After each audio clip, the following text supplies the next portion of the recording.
so pite ho nilha pha tu zanin zong avelin kimuto thei ki dingle pathin Lhagao thing thilwol theina seido theidinga pathinin haina hu e koi pi a damna e pi na lai jin ka ki pa in ama sapen penin pathin thangwa na ka hin pi na he tu zana hi ta san cha khat hi na a ipi I bol diu ham I tau ting le ipi chu masapen de ham ti hi seido na inei diu hi in nana het jing saw no hinante hi jong le keima akuna hi kalunga ana uma kaloi ho COVID-19 prayer group ating le cycle area video prayer fellowship ating le cycle area women prayer fellowship jo hin keman kahin lam kaina hi ting pha le hi chi kahin bol ho kahin sei ho hi dung ruya ka bol jivin tu zanin pakai bible thing sim do di hi jivin keman chom cha pathen ko ma pan pi na hin thum ki nge tau te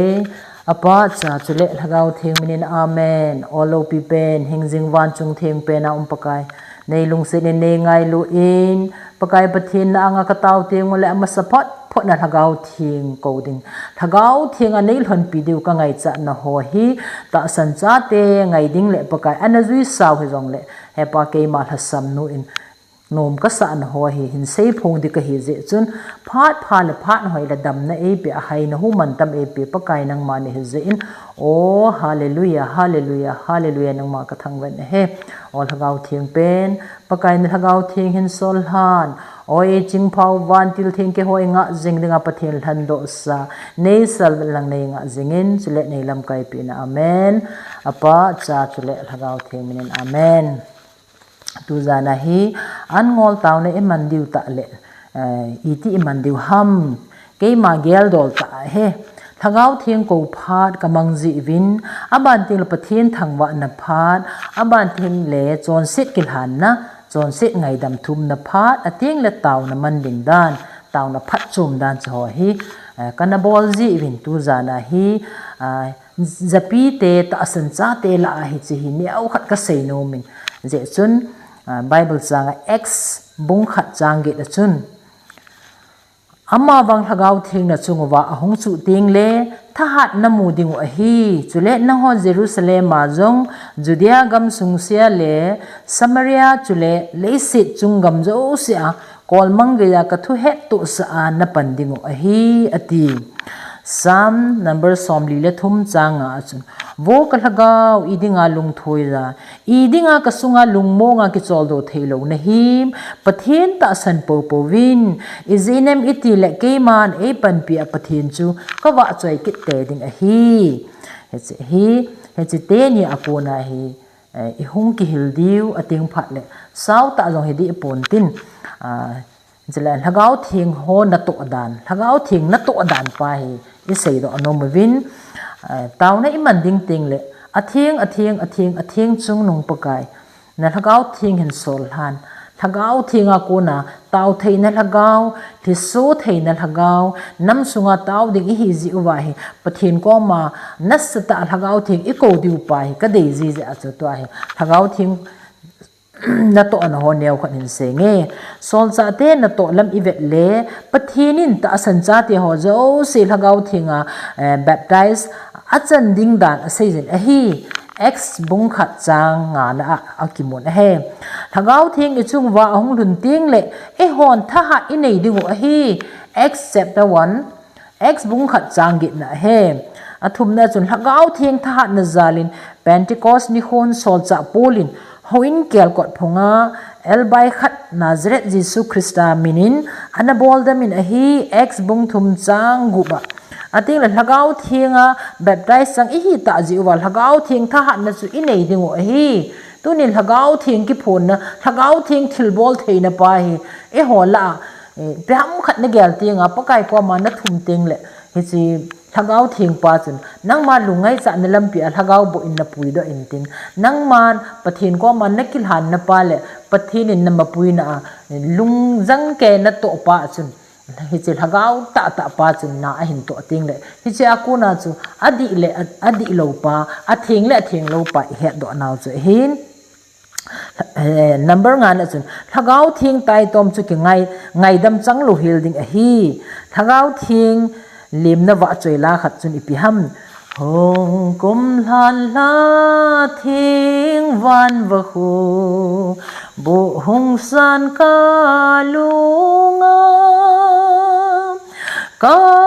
lunga pa thin ngai lut na khum min mei zin kong hen in chi yang che hi in ating pha le ke man ka ngai nom pen him Lhagao thing van va khu nun nem hong leng ki nin ka ngai zui hin su hal ki nin mi pil ha samte mo lep lo vin hong ki nin lang o ka ngai zu ve Lhagao nun nem nang ma lo vin mi pi te lam vai zin hin pui ki nin lang oval pa asi zayon ki pa lam pi thinga Lhagao thing na to na pathin wa choi la Lhagao thing pui hoi na la to sa khoma ji sol cha te na to lama pakai Lhagao win na an to na ho to tunin jong ke jong Lhagao thing e pui na tam pi ha min ka ji do so ke jin he jong le tu ni ha hi sei do nom pe nu chu Lhagao thing na to na hin ating la hi chlai Lhagao thing thil bol theina hin neu khat ka hin sei nu mi Lhagao thing nang pakai thil pi Lhagao thing pakai wa di ta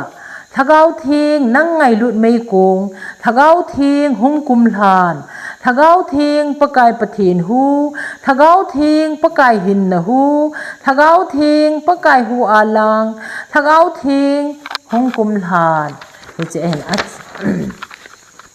abana chun Lhagao thing nang hingjing mei kong Lhagao thing nang ki thin su na Lhagao thing nang mei wa ko jing Lhagao thing hong kum hlan Lhagao thing ta san nei pe win Lhagao thing kinep nei pe win Lhagao thing ngai lut nei pe win Lhagao thing hong kum hlan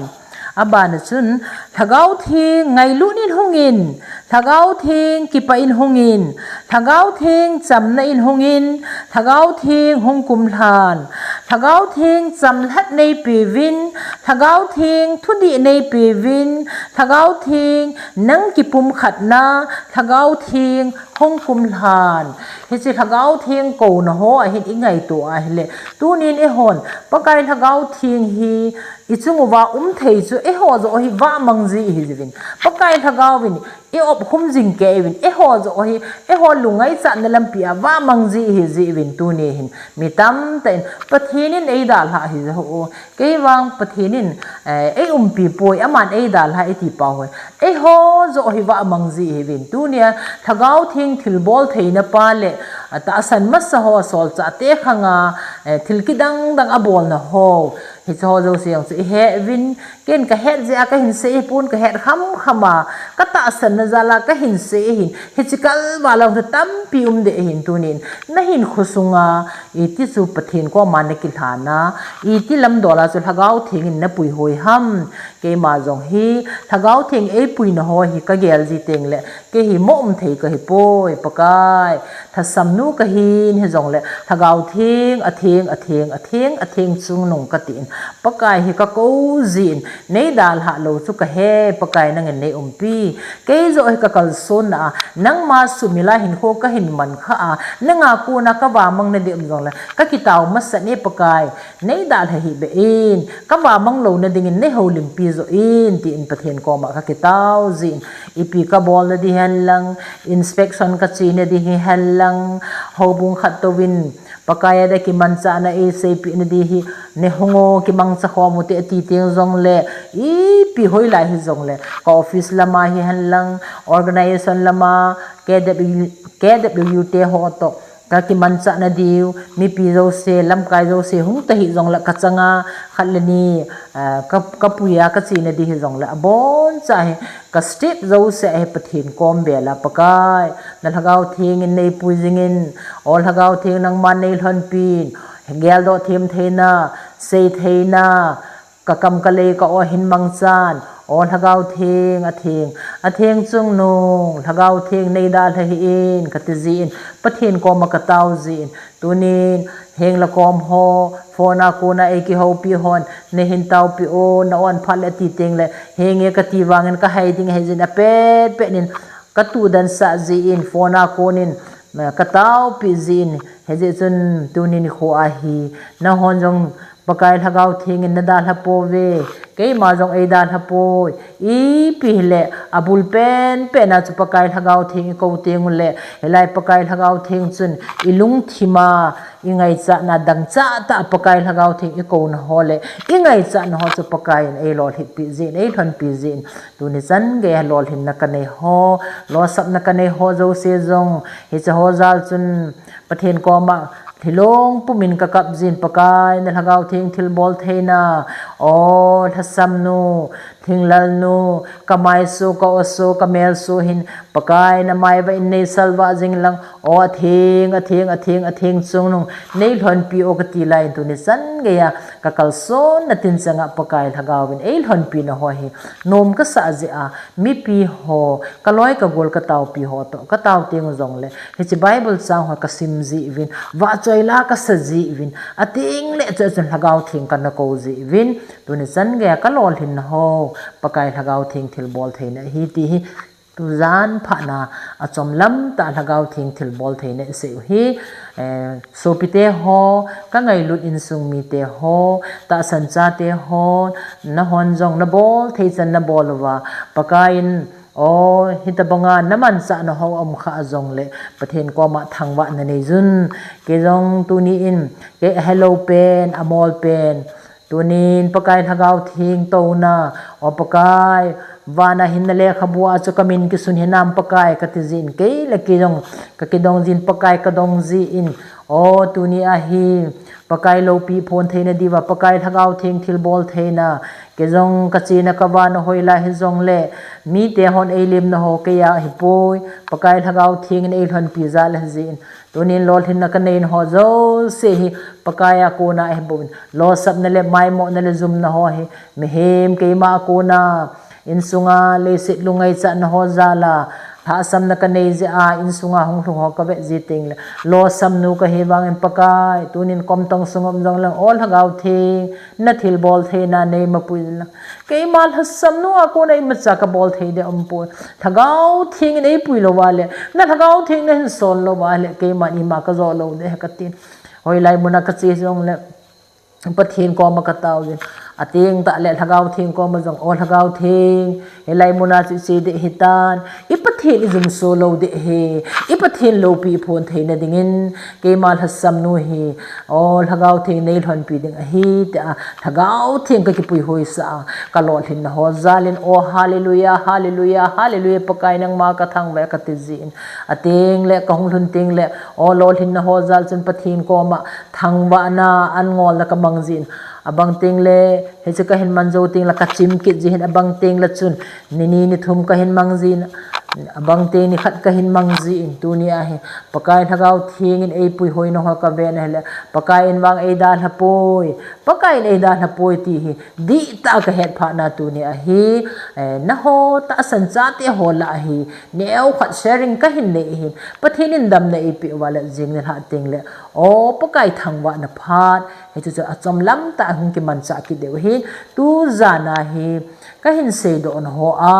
koi tabangin o nangin se hi jong la jun kan he sa hi ti ho zo sin o pakai ko ma ke pakai a se wangin ke man masanga kan na bol he tai ti win lang pathin thangwa na ne lang amma wang na he na practical ta na bol kha lo hele pathin ko ma tha ta in Lhagao thing câu na nei ulang Lhagao thing nei han pin tin pathian ko ma pakai na Lhagao thing hin sol han ti in tu zana he chom lam ta ne na ho ka hin til ho na le ke man ka bol ho ka to ho ka hin sei na ho hi mi hi zi win